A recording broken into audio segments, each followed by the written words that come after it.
लवकुश की परंपरा में नानक देव जी, गुरु गोविंद सिंह जी थे क्षत्रिय कुल के। अब तो वैकल्पिक क्षत्रिय ही सिख प्राय हैं, लेकिन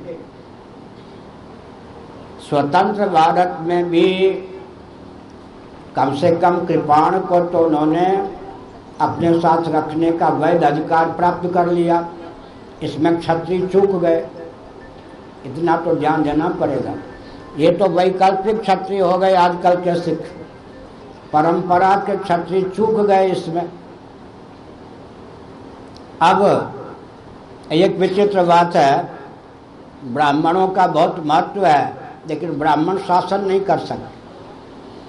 परमात्मा की परंपरा से, सनातन परंपरा से शासन करने की क्षमता जन्मजात क्षत्रियों में ही प्राप्त है। ब्राह्मण उनको नीति अध्यात्म का प्रशिक्षण देते हैं। यहाँ तक कि गुरुकुल स्कूल की पढ़ाई में अस्त्र विद्या शस्त्र विद्या भी प्रायः ब्राह्मण अध्यापक ही देते थे क्षत्रियों को। छात्र धर्म के भी निष्णात विद्वान होते थे। द्रोणाचार्य, कृपाचार्य सब तो ब्राह्मण ही थे, परशुराम जी तो ब्राह्मण ही थे। लेकिन राज्य करने का दायित्व ब्राह्मणों ने अपने हाथ में नहीं लिया।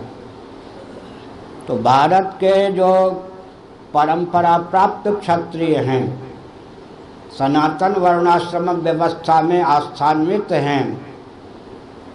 पहले एक प्रांत का 5 विभाग मन में कीजिए, पूर्व पश्चिम उत्तर दक्षिण मध्य। एक प्रांत से 5 क्षत्रिय का चयन कीजिए, तो भारत में केंद्र शासित मिलाकर लगभग 35, कम से कम 30 नहीं तो अधिक से अधिक 35 राज्य हो गए हैं। तो 150 से तो अधिक क्षत्रिय बन ही सकते हैं। खानदानी क्षत्रिय हों, बने हुए काम नहीं देंगे, बने हुए में वो दमखम नहीं होता, क्योंकि 70 वर्ष का अंतराल कोई बहुत बड़ा अंतराल नहीं होता है।